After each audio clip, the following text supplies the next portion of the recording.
Hello everyone and welcome to another video here on White Coats and Corgis. Today I'm going to show you a clip from the Premed Experience, which is a free event I created and hosted back in March 2023. The goal of this event was to connect pre-med students with admissions experts and make their advice a little bit more accessible. We talked with admissions committee members, deans of medical school admissions, and MCAT tutors. Today's clip is from our very last session of the day called Real Truth with Real Medical Students.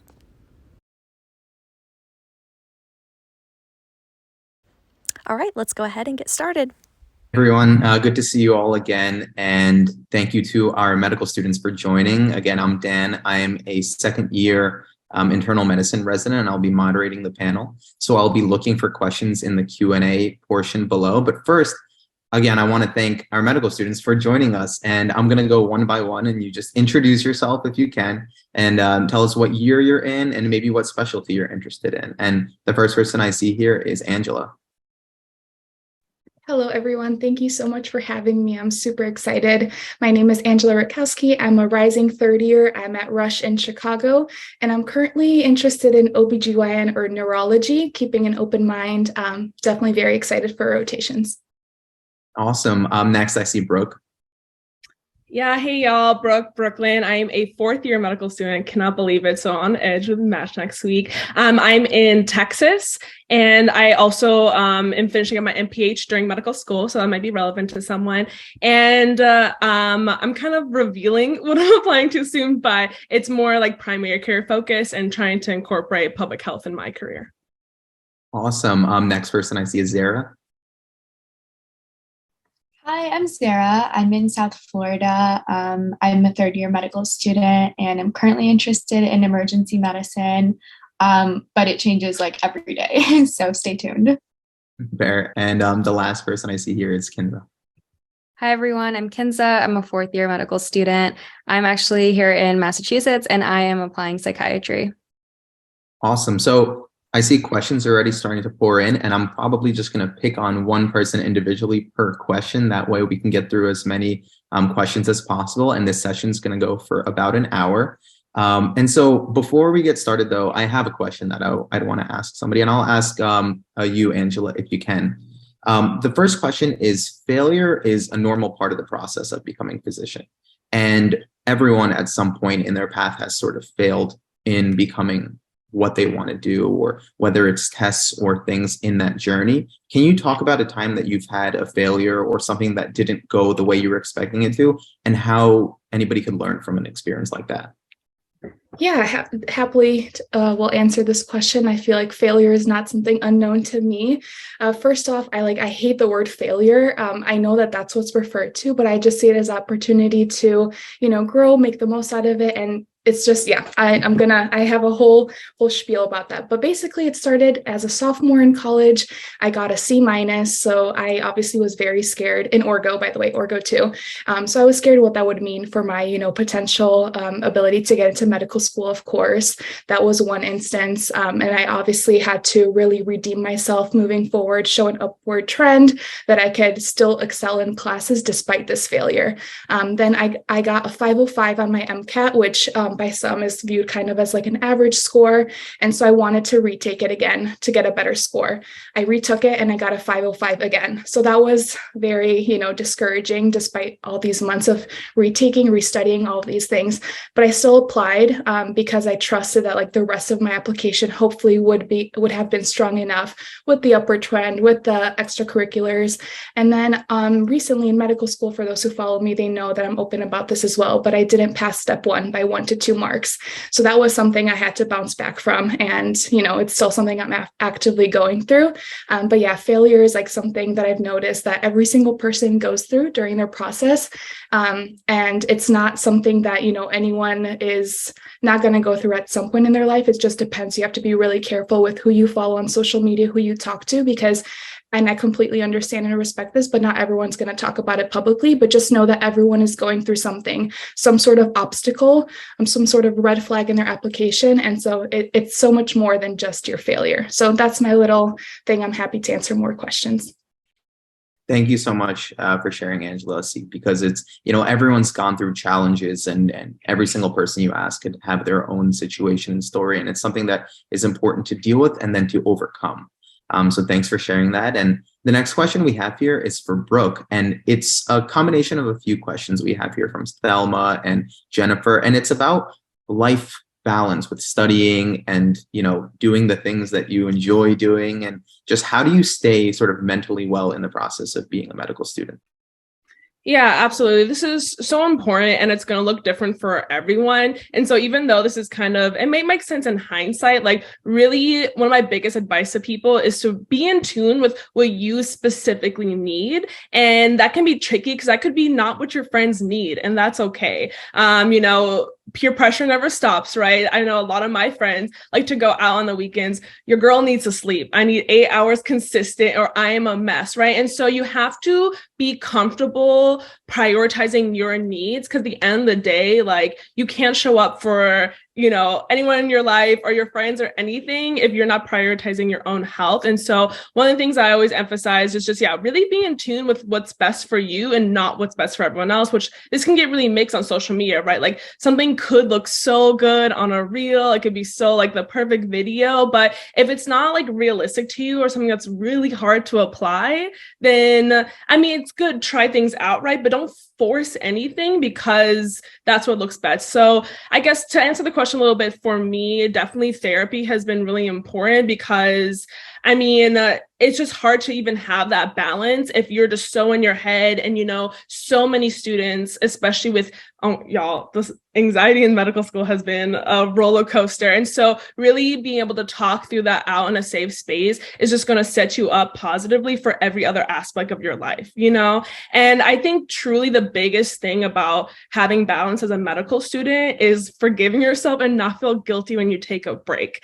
Because it's one of those things where you could rest, but if you feel guilty for that rest, it's not going to provide those amazing benefits that it truly can, right? Even recently, my friend was like, oh, I felt like I did nothing. So I was trying to tell her to take a break. And I'm like, feeling like you did nothing and actively doing nothing or self-care are two very different things, And so whatever that looks like for you, and it's kind of typical medical student culture to be like, oh, I feel so guilty, blah, blah, blah. And like unpack that, right? Like we shouldn't be feeling guilty because again, then it's just a lose-lose. You're not really getting the rested time that you are.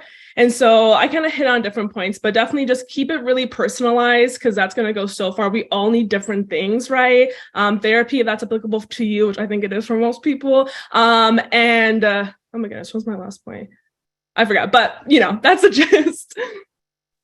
Thank you so much for that awesome answer. I'm going to keep going down the list here of questions. We have a lot rolling in here. And so Kaylee asks a question. I'll ask you, Zara. What was the adjustment like going from being an undergraduate student to a medical student? And can you talk about some things that you would do to sort of prepare for that transition and make it as easy and smooth as possible? So honestly, the transition is a little bit hard. I personally didn't do much to prepare. I think the best thing you could do is kind of, mentally prepare yourself. So take a break, go on vacation, do pretty much everything that you want to do before you start so that you don't really feel like you missed out on anything. So do everything that you need to do to mentally feel prepared. And then kind of just like review your schedule, plan out like important life events or anything that you have going on in the next year at least. And then, just get your supplies ready, get your, I think you should do a little bit of research on different study methods if you don't know what works best for you. I think that was my biggest thing. It took me a few months in medical school to really figure out what worked best for me. And it's okay if you need some time going into in medical school to figure that out. But that's something that you want to figure out beforehand if you can.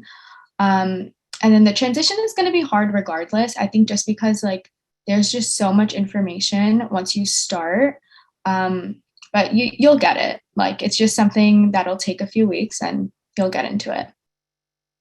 Awesome. And also people are asking questions in the chat as well. And you are all more than welcome to respond to some of those questions if you'd like while we're chatting with these as well. So then the next question I have is for Kinza here, and it comes from an anonymous attendee, but what advice would you give your freshman undergrad self? What would you do if you can go back in this whole process and have a chance to redo it as a freshman? That's an awesome question. The first thing that came to my mind that I would redo is I entered freshman year of college with the goal that I wanted to go to medical school one day. So I did start like volunteering early on. So definitely try to do that with whatever organization you want to be a part of. If you don't want to volunteer in a hospital, that's okay. Just find some type of organization, pursue some passion of yours through that and start volunteering early. Something I would change though is I thought, like to get into medical school, I had to do a ton of research. I thought I had to get publications in order to get in. So I did treat my resume a little bit like a checklist. I was like, I need to get research. I need to get multiple positions. I need multiple papers. And after doing like 7 years to 8 years of research from the start of college to where I am now, I have definitely discovered that I hate doing research. I didn't enjoy like any of it besides maybe one research position I had in infectious disease. So if I could go back, I would do more clinical work. I would be honest with myself and be like, okay, I really don't enjoy research. So like maybe I could take a course and like become an EMT instead, or, do CNA a little bit more. I had gotten my certification, but I didn't really pursue it as much. So I would change that if I could go back. I wouldn't do all that research. I would have done stuff that I would have enjoyed more.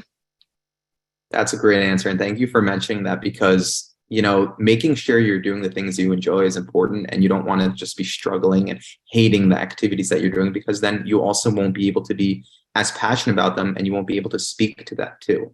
Something I want to add to, I'm so sorry. People like medical students who did more clinical work were more prepared during medical school than the students that did research. So that's just something I wanted to add in there too. Okay, awesome. And so another anonymous applicant asked about gap years. And this question is to anyone here on the panel who may or may not have taken a gap year. Was there anyone who did take a gap year? And could you speak to the importance of that or the role that it played in your application? I can go first. I took one planned gap year and it was the best year of my life. If I can go back in time, I would do it again, if not take another one.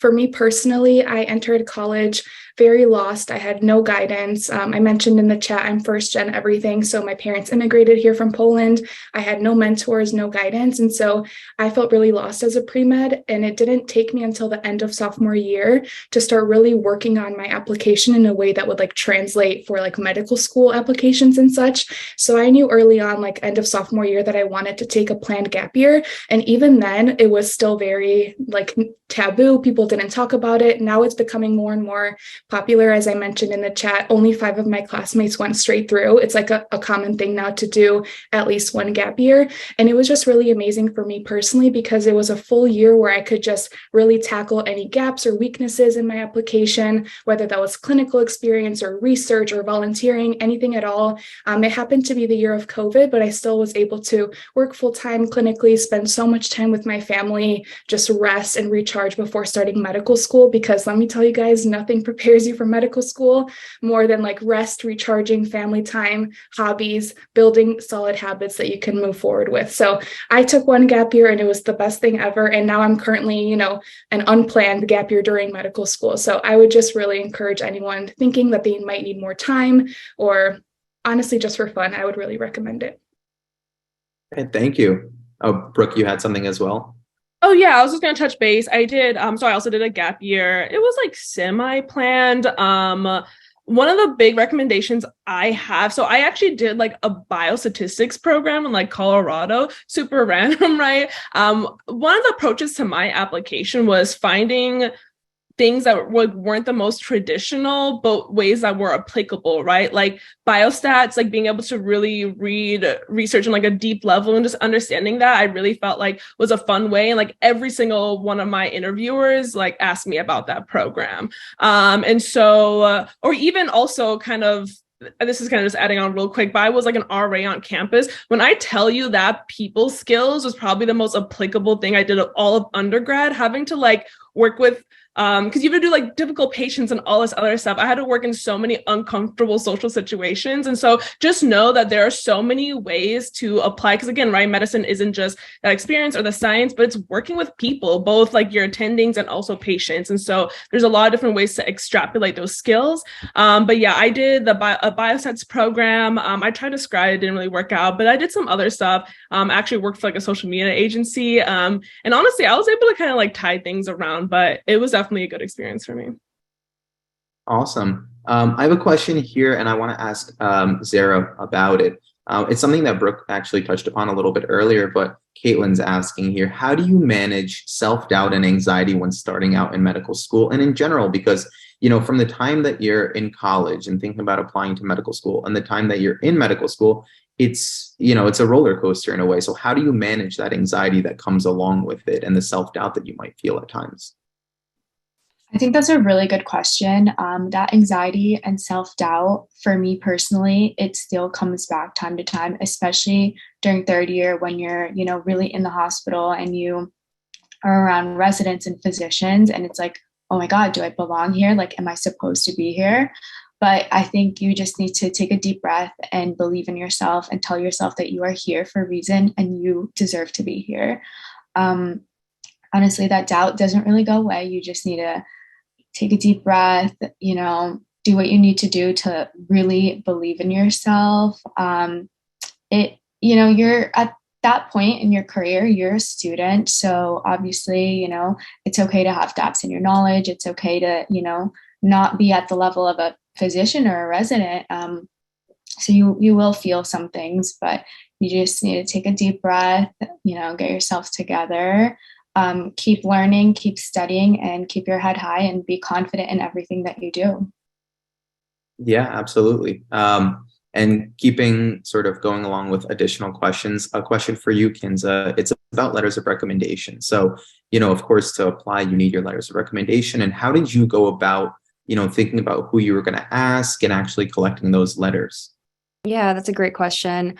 I would say during my second year of college into my third year, I started becoming a little bit more intentional about like the relationships I had with my professors. So I knew that I was going to have to ask like multiple for recommendation letters. So I kind of went into it with the mentality that like I need to be this professor's friend. So I picked professors who were just like a little bit more easier to talk to, a bit more welcoming. I really struggled going to office hours for the first 2 years of college. I just thought it was really awkward and I like didn't really have questions. I would usually just do my work with my friends. So I just like ended up going to an office hour one day just to be like, hey, like I'm Kinza. That's pretty much it. Just wanted to introduce myself. And it was really awkward, but like that professor ended up being my mentor like to this day, 8-9 years later. So I highly recommend just like going into an office hour or sending that email out to a professor, introducing yourself, and then just find commonalities, like talk about, I ended up finding research to be something that we had in common. So I would talk to her about research, and just have it in the back of your mind that I need to ask this person for a rec letter at some point.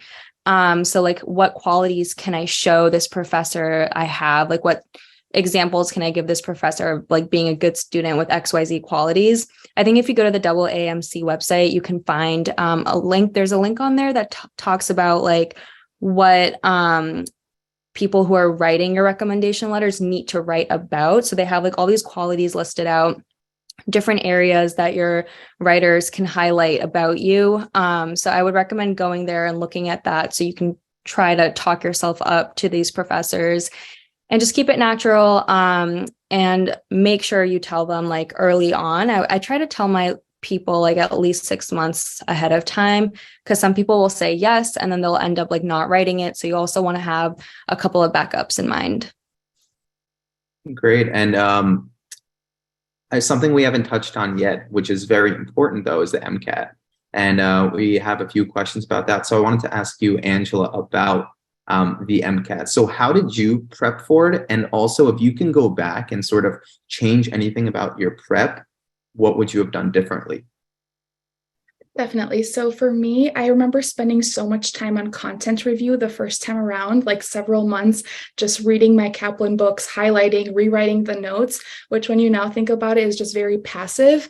And while content review is important, I would limit it a little bit more and do more practice style questions, whether that's, I think it was Jack Weston was for cars. AAMC website has great like sample practice Q banks to do and just practice tests, because ultimately that's what the test is going to be, is just a lot of practice. The more you do, the more you learn, the more you can like review your incorrects, learn why you're getting it wrong. And even I know it's intimidating to do practice questions when you feel like you still don't have the material mastered, but I feel like if you just wait until the time you do have the material mastered, you'll never get to the practice questions.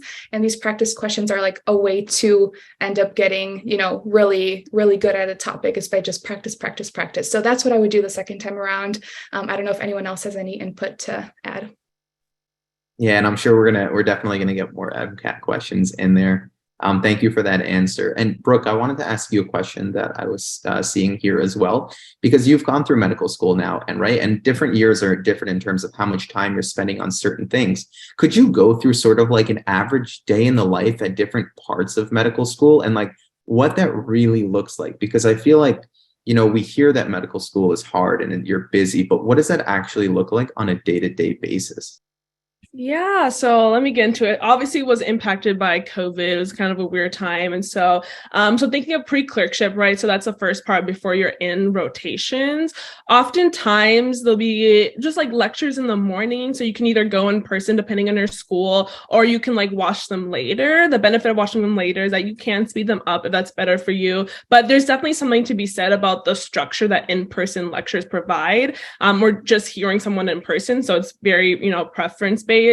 From there, I felt like my school, like I had anatomy the first semester. So our first semester was like very, very packed. And so it felt like I was basically on campus the whole time. It definitely was like a misery loves company energy, because you just had a lot of allocated areas for your fellow students. And so we'd kind of just work together or work alongside one another. Often would go like watch anatomy videos to prepare a study, go to anatomy lab. We just kind of have random clinical skills. And so day to day, I feel like, I would go to campus. A lot of times I would like bring a lunch and would kind of try and be there all day. It's really preference. I feel like for me, I really like my home space to be like a home space and not a productivity space. Like, for me, it's like, especially with my cats around, I get very like comfortable. So you just need to know yourself. Like maybe that means I felt like most days in pre-clerkship, I would just stay pretty late at the like library with friends. And then weekends, a lot of times I would try and like spice things up by going to like coffee shops. But a lot of times I would go to the library again, also to like save money, because coffee costs money. And so in clerkships, it really just depends on the rotation. I will say, I felt like clerkships is one of the hardest times, just because you are there in person and navigating that while also needing to study for shelf exams. And so, oftentimes you were, at the hospital most of the day, and you come home, you kind of have to study. The best time to really ensure that you have some free time is to really front load things as much as possible. You're going to be so tired from the prior rotation that it's really tricky. So a lot of, I feel like, ensuring that you have free time in medical school is kind of like looking into the future and kind of doing things not because you necessarily need to right in this moment, but because you want that peace of mind and free time later on. But there is a silver lining, because fourth year is just kind of like random virtual classes right now, depending on when your sub-Is are. But especially, around this time, at least my school, we kind of just have like a boot camp. We're kind of just going over different topics. And so it's really hard to condensed, just because even like I'm thinking of OB-GYN, mine was split up into 3 sections, and so like depending on the week, the day would be completely different, and sometimes you have weekends, sometimes you don't, sometimes you have nights, and so it really is hard to, I feel like, walk through a typical day. But I just felt like, I don't know, I really felt like it was really tricky, and again, that's going to be different for everyone, and a lot of that comes back to my original thing of you need to know what works for you. And because sometimes self-care honestly looks like getting ahead of your studies, so you have that Sunday morning to just like vibe out with some candles and stuff like that, so it can look a little different, but it takes a lot of like thinking ahead. I hope that answered it enough. Oh, that was a phenomenal answer. Thank you. And there is a question here that I saw about applying to a certain amount of medical schools or to make a list. So Kinza, I wanted to ask you sort of, how did you go about knowing which medical schools to apply to, how many, and like, where did you get your information about the different schools? Ooh, that's a good question. I don't know how much I remember, so I will like defer this to someone else. But I remember I applied to 33 medical schools. I applied to both MD and DO programs. And I forget what the website was, but I did filter for like MCAT score averages and GPA averages when I applied. I think maybe going back based on using the strategy I've been using to like apply for residency, maybe I would have talked to like alumni from my college a little bit more and been like, oh, which medical schools did you apply to? Where did you get in? And kind of curate my list on like where I would apply doing that. But if someone else wants to answer, if they remember a little bit better, definitely go ahead. Yeah, Zara, do you remember how you made your list? Thanks for that answer, Kinza. I can talk briefly about it. Just like Kinza, I don't remember much. I know a big thing for me was location. So, you want to keep in mind like how close you are to your family, the weather. Some people really like being in the cold versus some people don't. Geography is really important. If you want to be in a big city versus like a more suburban situation, that was something that I considered. And then you also want to look at like the school's mission. The school that I currently go to, they focus a lot on like rural medicine and like giving back to more underserved communities, which I liked. So depending on what school you go to, things like that are different. And some schools have different programs. So you want to look into things like that to see what resonates with you. And kind of see where your ideals line up. And that's kind of just what I looked at. Awesome. And so now that, once someone's finishing up medical school, they apply to residency, right? And I know this is down the line for a lot of people who are watching, but I know that, Brooke, you mentioned match day and things like that. So I wanted to ask you a question that I saw. Can you just like describe what matching to residency is or how that match process works for people who may not have really heard about it before? Yeah, for sure. No, there's so many terms and stuff like that in medicine that like just ask questions, y'all. I think people get so quick to like forget that, these are not normal words. But basically what it means to match is that the like summer of the third year of medical school, you apply to residency programs. So you turn in the application and then you find out if you interview there, you can interview or not interview. And this is all by specialty. So it's going to look different per specialty. So you interview with the different residency programs. And then, oh my goodness, when was I due? March 1st. So just like, end of February, March, you rank the different programs that you interviewed basically into your preferences. And then basically it goes into the abyss and there's like a system where they also rank like y'all. And there's something called like SOAP, which is like a supplemental and basically, so next week it's happening. So if everyone's curious, Monday you basically find out, hey, did you match to one of the X number of programs that you ranked or did you not? And if you didn't, it's called SOAP, which I mean, if you're not in medical school, this is very far away. And so, you can cross that bridge later. And then, but if you did match, on Friday, we find out where we go. And unlike medical school, unless things have changed, oh my God, I feel so old. You don't get admitted to multiple places, you get admitted to one place. So like you rank your list, they do the algorithm, you get matched with one place, and it's also a contract. So not for like years, but like you're basically, contract to go there. So you get into one place, which is kind of tricky, right? Because it could be kind of like anywhere in the country, for the most part. And so that's kind of the general match program, but it's very, very far away. And like, you shouldn't even know your specialty until like your third year. So, but that's kind of an overview. Gotcha. Yeah, that was an awesome overview. Angela, question for you now. And this is like a broad question and everyone probably has their own answer to this, but like, again, medical school is very hard, but what would you say the hardest part is? Like, what does that really mean that medical school is hard? Is it like the amount of time that you're studying it? Is it the content? Like, what does that really mean? Yeah, definitely. So this is something I wondered for the longest time when people would say medical school is so hard. I'm like, what does that actually mean? Because thousands of people go through it every year. And so while I think the hardest part is just how much information you're learning at once.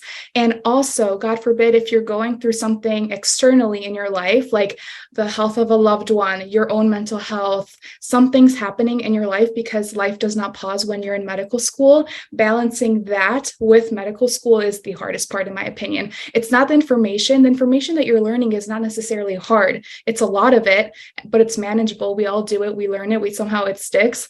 But it's just balancing, like, if there's other stuff that needs your attention more, then it becomes really hard to do everything at once, because in medical school, it's like every single day there's so much, and it's so easy to fall behind. Even when you start early or you try to get ahead, you're still behind. That's how it always feels. It's like, you'll probably hear the quote, it's like drinking out of a fire hose or water hose, whatever. That's very true. But it's the material is not actually hard, because everything you're learning is directly relevant to things that you're going to be seeing in the clinical setting. So it's really interesting. I really love the material, but it's just a lot. And especially if there's stuff going on externally.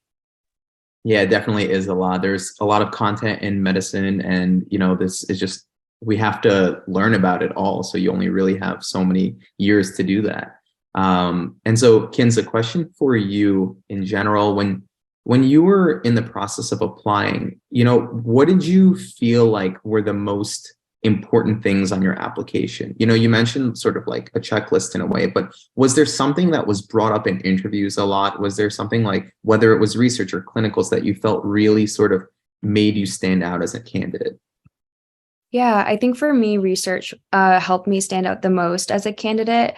And I actually, for one of my interviews, and this is actually for the med school that I got admitted into, I had printed out a kind of a diagram about my favorite research position, which was the infectious disease one. And I kind of like, a lot of, if you do research, it will come up during your interviews, and they'll ask you like, oh, what did you do during this research position? So basically the diagram I made was just a really simplified version of like what our whole research project was about. And it was visual, and like it was colorful, and I printed it out and I gave it to them. I was like, oh, here's like a diagram that I made about my research as I talked about it, so they could follow along. And I think that really helped them stay more engaged and like not just go into dreamland while I was talking, like forget what I was talking about and zone out. I really think that helped the most. They were really impressed with that diagram. And I do think that helped me get admitted just based on like their feedback I got after. So I would say that is what came up the most during my interviews, and how I created like a lasting impression. Yeah, wow, good point. Because that last impression, it makes a difference, because these interviewers are interviewing a lot of candidates like all back to back to back. So you want to be able to stand out. And speaking of standing out, Maria's asking a question that I want to ask Zara. It's about personal statements, and how do you go about writing it, and what tips do you have to make sure you have sort of like an impactful personal statement that people will remember? That's a great question. I think writing my personal statement was something that I really struggled with. I had drafts and drafts and drafts. I had to have so many friends come and read it for me. And I think that's like kind of the process that you do want to go through. You should have multiple drafts. You should go to people and have them read it, and, get different perspectives, because you might think that something sounds great, and it might, but to someone else, it might not be as great. So you do want to get different perspectives, because you don't know who the person reading it is, and you don't know what they'll think of it, right? So to make it good, I think you should try to find an experience that really resonates with you, because if you're passionate about it, it'll show in the way that you write about it. So that's really important. And you want to find something, that's a little bit more unique.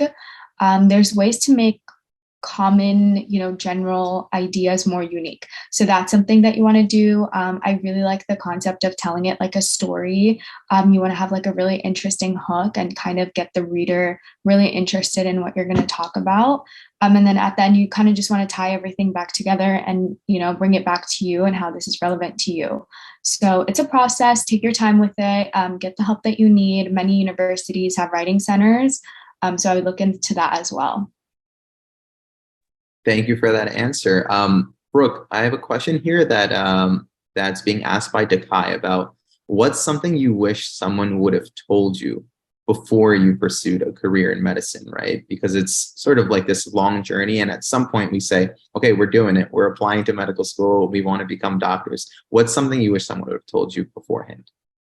Yeah, I think that's really valuable. I think it's important. I wish someone would have, maybe told me to, really break down your why of medicine, like the different characteristics of it.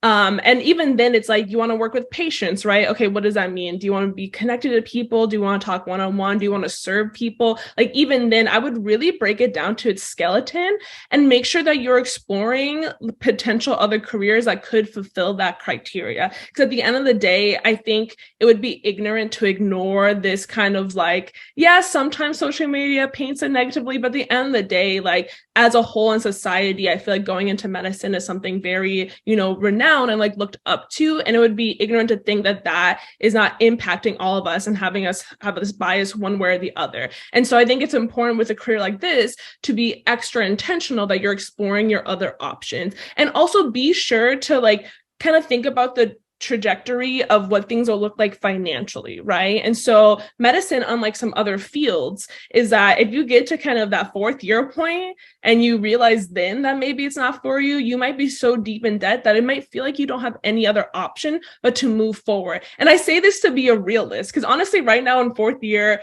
they're like telling us all these things where I'm like, I feel like y'all should have told us this like before starting, and it feels a little sneaky, but maybe that's just me. And so just be mindful of that. Think about the trajectory, right? Like, it seems kind of like a decision in the moment, but this is something that you're committing to. And like, yes, in theory, you can leave it, right? But if you are so, ingrained, if you're so in debt, it's really not going to feel like an option to leave it. And so I say that just to say, just to be extra sure and to make sure you're being in touch with that positive bias that many of us in society have.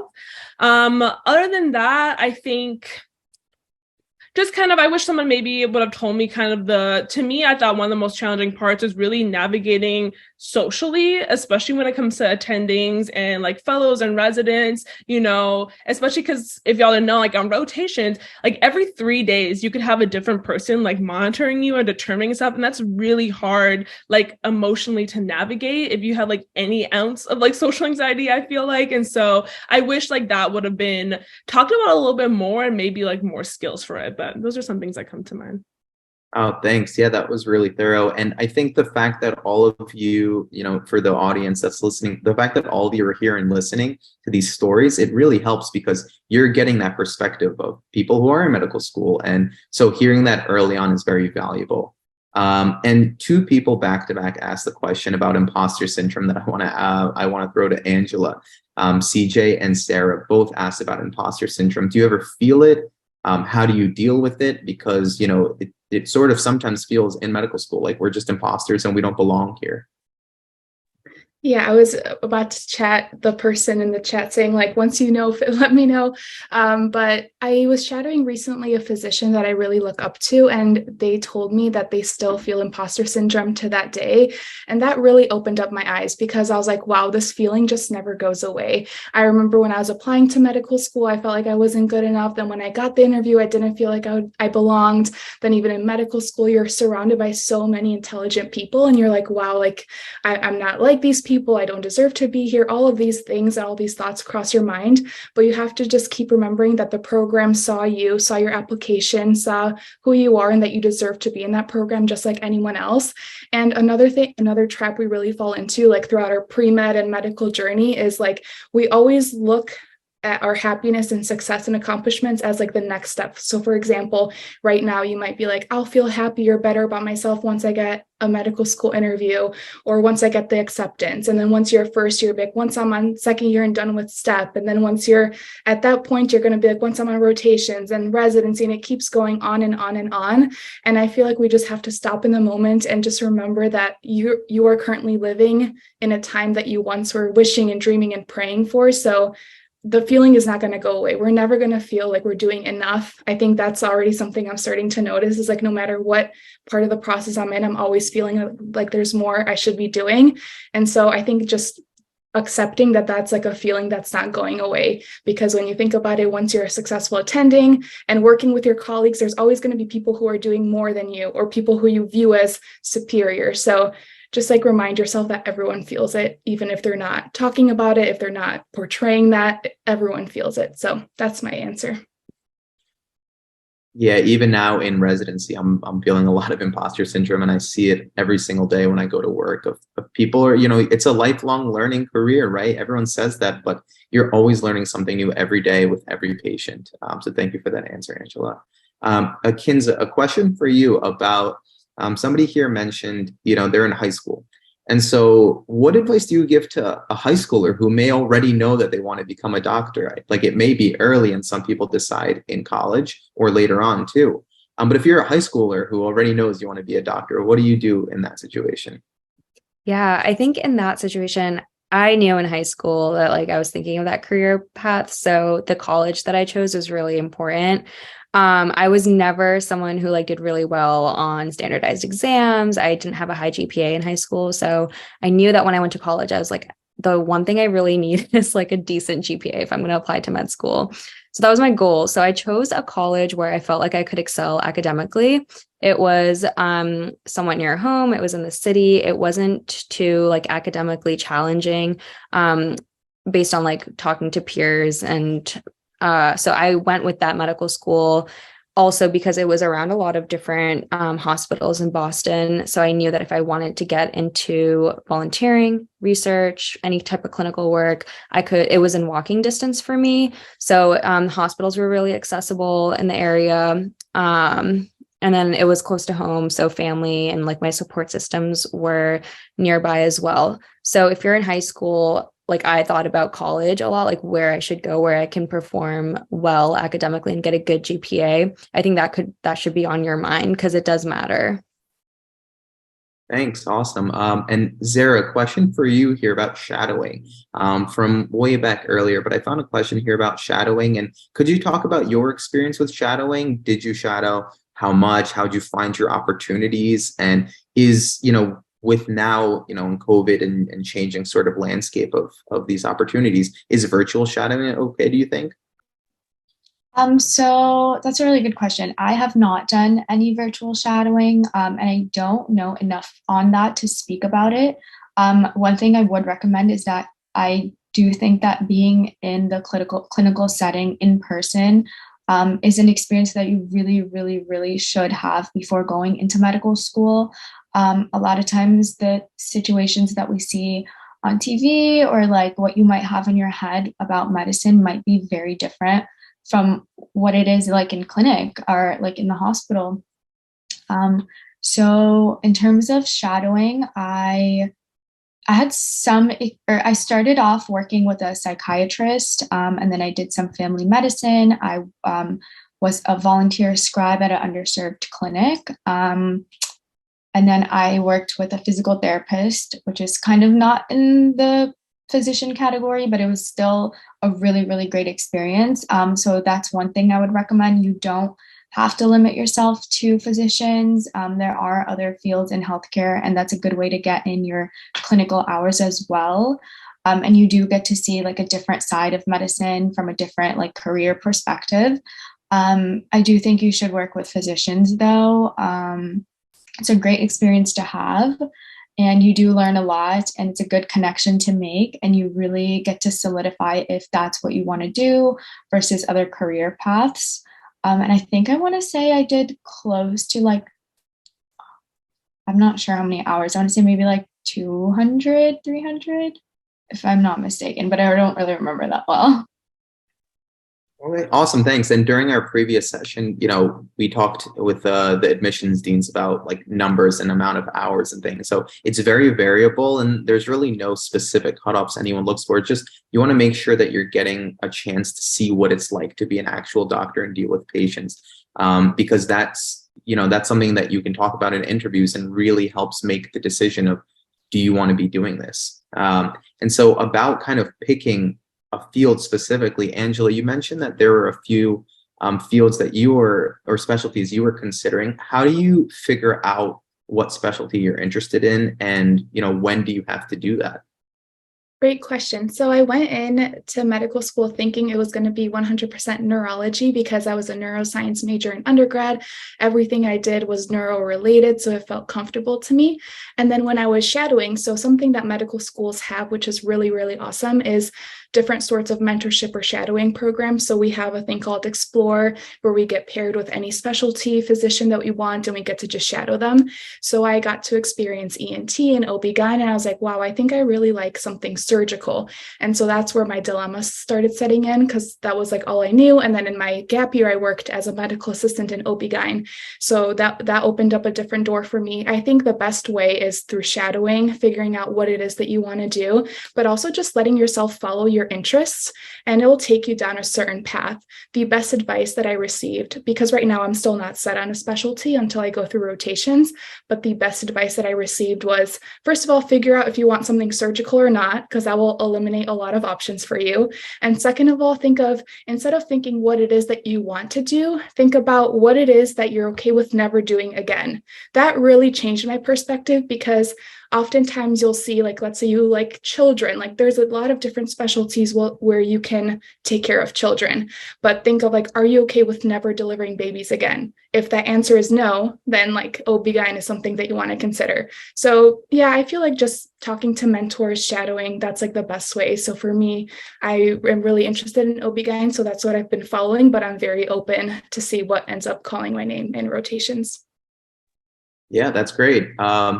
And so we talked a lot about sort of the difficult parts of medical school, but I want to flip that now. And Lavisa asked a question that I want to direct to Brooke. What are some things you love about being a medical student? What's been your favorite part of this whole journey? Yeah, I was actually just typing about that. So perfect timing. One of the things I love, and this just kind of shows I'm just like very people focused, is getting the chance to experience such raw and real moments with people that you just never would have had a chance to. You know, you get to work with patients during some of the most stressful and heartbreaking times of their entire lives. And I feel like that's something that I will always be so grateful for, or even just experiencing, you know, having such close relationships with folks experiencing homelessness or, you know, psychosis, like so many things that until you get to actually experience, like it will never, it's completely different, right? Like I even remember, you know, so many talks about, you know, gun policies, right? I was in trauma surgery in the OR of someone who just got shot. And like, I would just remember just like this overwhelming sensation of,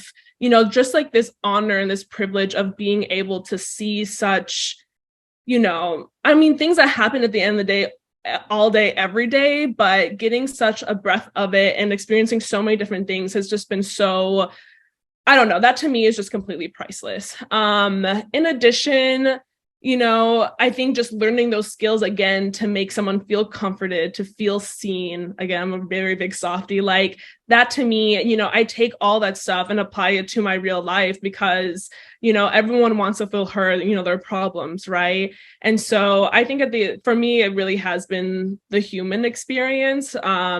Being passionate about public health, I just think having those real life experiences with folks, is just really valuable when considering just all the different issues going on in this world, right? So that's some thoughts. And then, you know, just also like, again, I think the human body is just absolutely phenomenal and just so beautiful and majestic, and just like, I'm not interested in surgery, but like being in surgery, like I'm like, I know what everyone's like insides look like what, like, you know what I mean? Like the body's just doing all these amazing things at once, just on its own. I think in society, you know, we focus so much on what we look like, but like all of us right now, our bodies are doing so many endless things, and learning about that, I feel like can make you just like appreciate and just be in awe of the body in such a new way. Also childbirth, that happens all the time, but seeing it, you're just like, wow, magical. So those are some of my takeaways, kind of fluffy, but that's who I am. Yeah, that's great.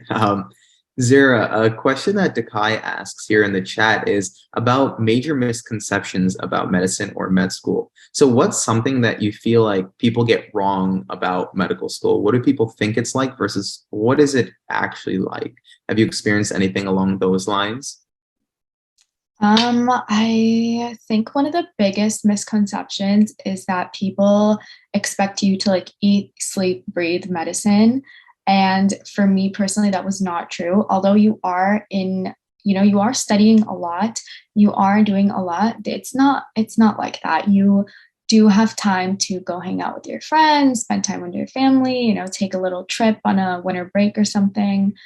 So I think that's just like a really big misconception, especially on social media. People will show themselves like getting up at 5 a.m., not getting home until like 10 p.m., just studying. And it's not like that at all. You just need to, study smart, not hard, figure out what works for you, and just, manage your time well to make the most of it. And that's a great answer. And speaking of social media and things, obviously, we have 10 minutes left. So I know there's a lot of questions that will go unanswered, unfortunately, just based on the time restrictions. But you can get in touch with any of our 4 awesome panelists here at their social media accounts. I want to go over them actually now and then go into questions for the next 10 minutes, just so we make sure we mention that. Kinza, how can people get in contact with you? And then I'll go person by person. Yeah, my Instagram is a great way. I try my best to respond to every person. So my handle is right here as my name, at Kinza J. Hussein. Thanks. And Zara? Yeah, so my Instagram would also be a great way to get to me. I try to respond to DMs as best as I can, and I'll drop my username in the chat. It's almost Dr. Zara. Thank you. And Brooke? Yeah, so just like everyone else, my name is on here, Beats by Brooke. Instagram's the best way. If I throw you a voice message, don't be surprised, because I like talking and not texting. And Angela? I would say I'm also active on Instagram. You can DM me, and I'm also happy to set up a phone call with you if you feel like there's something that I said that resonated in a way that I can be helpful. I have 2 more months left of my leave of absence. So I have a lot of free time. So you can just message me whenever, and I put my handle in the chat for you. Okay, awesome. Thanks. So getting a little bit more into questions, something we didn't touch upon yet is interviews. And the interview process can be very intimidating. And there's also different kind of interviews. Angela, do you want to talk a little bit about what the interview process for med school was like for you? Yes. So for me, I just wanted to say, just to be completely transparent, I had 1 interview, so I can just speak on that briefly. And then if there's someone else who had more styles, feel free to say anything you want. For mine, it was, I really liked my interview because they were really trying to get to know you as a person. It wasn't MMI, it was like your traditional one. I had 2 one-on-one interviews, and they were more conversational. But I remember feeling super nervous, and I found that Student Doctor Network for specific interviews was very helpful, because they put past questions. So if you just look up SDN interview questions and then the program. So yeah, but I do want to say one thing of encouragement. My first interview did not come until the end of January. And so at that point I was thinking about having to reapply. And I was coming to terms with that possibility. And then, so I just wanted to shed some encouragement. If you are not getting an interview in August, September, you are seeing some people on social media, just trust that your timing will come. And then the program that you're meant to end up with will see you for you, and you'll get that acceptance when it's meant for you. So yeah, my interview came later, but I still got in. So I think just trust the process and it'll be okay. Awesome. Thank you for sharing. And now, so sticking to that same question, to any of our 3 additional panelists, did any of you have an MMI interview? And if so, what was that like? Brooke, do you want to say? Yeah, I had 1 MMI. It's been 4 years. There is a book I read that someone recommended, so I will post it on my stories whenever I find it. But it was, so much of that was really just keeping yourself calm, because the definition of them is that there is no perfect answer. I do really recommend, reading either this book or some other book. Again, it's been 4 years, so there's probably better books out now, but a lot of them can really give you a structure to follow, and it can really take away that anxiety. I do feel like I am good at interviewing, but I always feel like you can be a little more structured version of yourself sometimes. And so I think it's really important to balance that structure while still keeping things personal. And so, yeah, it was it's just very odd. And that's why preparing or really understanding what you're getting into. So at least there's already going to be so many things you can't control, i.e. the questions and situations that you're going to be asked. And so try and control everything you can. And I think that can help a little bit with the anxiety. Additionally, I think, one of them I had to turn in like a virtual question, like videoing myself. I don't know if they're like doing that more or less now.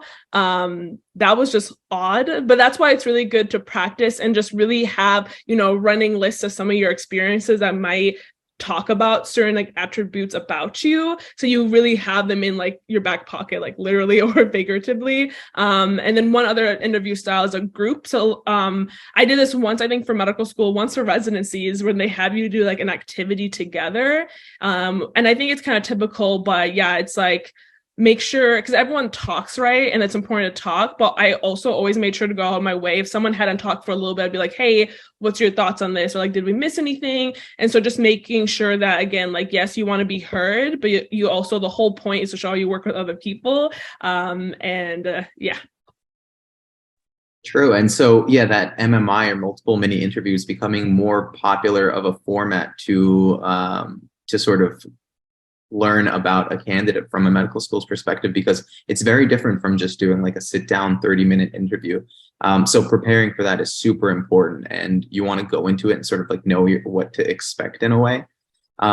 We have 5 more minutes to go. I have a question for you, Zara, and then after that, I'm going to ask a question for everybody. So for you, Zara, do you feel like college or medical school are more enjoyable, and sort of why do you say that?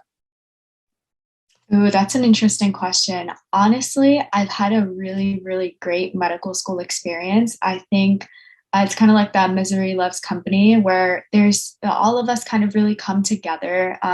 My class is very collaborative, not competitive. So it's just so nice when everyone kind of comes together. We're like in the libraries, like at midnight, studying the night before an exam. And there's just so much like, it's so fun. Like we have a lot of good times. And then after the exam, everyone kind of goes out and celebrates together. There's a really nice sense of unity. And I truly believe I've found some lifelong friends from medical school. So that's one aspect of it. And then I think just the whole aspect of medical school is a lot more rewarding, especially on rotations. You kind of see things coming into fruition, right? When you're helping someone out, you kind of see results of that. So it's just a lot more rewarding, both in like a friend way and then also like in a career way.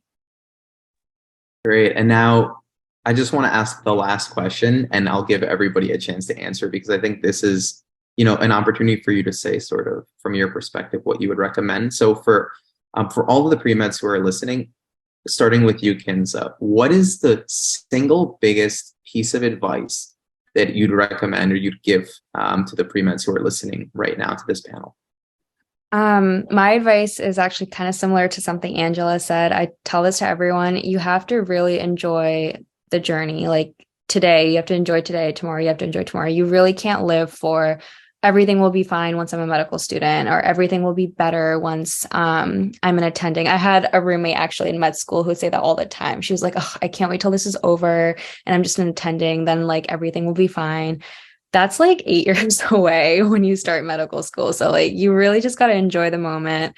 I definitely didn't enjoy studying for the MCAT, but like looking back, similar to what Zara said, you really do enjoy like studying. I kind of miss it. Like I'm a 4th year right now and I have nothing to do besides wait for match. I know Brooke's like making a face, but I do kind of I enjoyed studying with my friends. It was fun. Like you do stay up late in the library with everyone and you like mess around and study, and you'll enjoy it. So just remember that. Enjoy the day to day. Awesome. And Angela, next for the same question. I would say for me, if there's a dream program or something that a school that you really want to get into, find a way to get involved in that program, whether that's shadowing, whether that's over the summer to volunteer, anything. I think that makes a really big difference, just showing interest in a program if that's somewhere you really want to be. But another thing I wanted to just quickly add is just remember to be your own biggest advocate and mentor. Seek out people whose advice you trust, people who know you. At the end of the day, you have to pave your own path. path, no one is going to be cheering for your success harder and louder than you, especially if you're first gen or a minority or any sort of person who, doesn't have the resources or the privilege necessarily.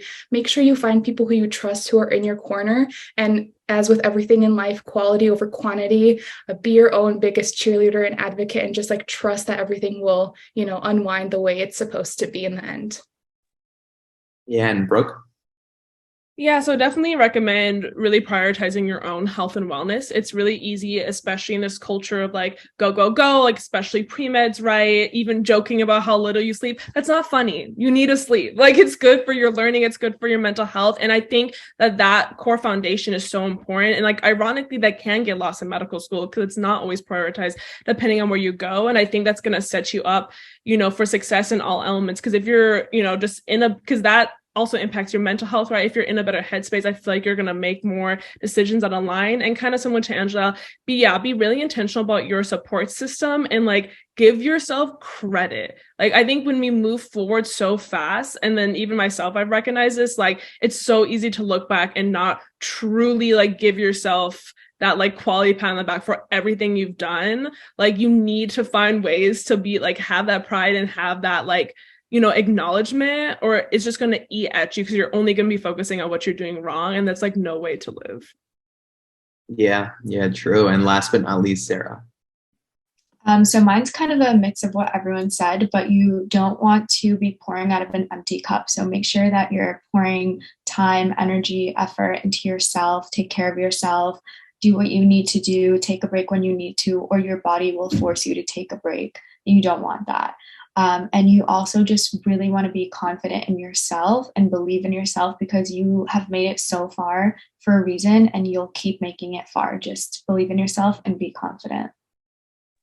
Yeah, thank you so much to all of our panelists, Kinza, Sarah, Brooke, Angela. You guys are awesome. And I know that, the people who are listening really benefited from hearing your perspectives. And also, I'm sure that they're going to be reaching out to you as well on social media and direct messaging you with additional questions.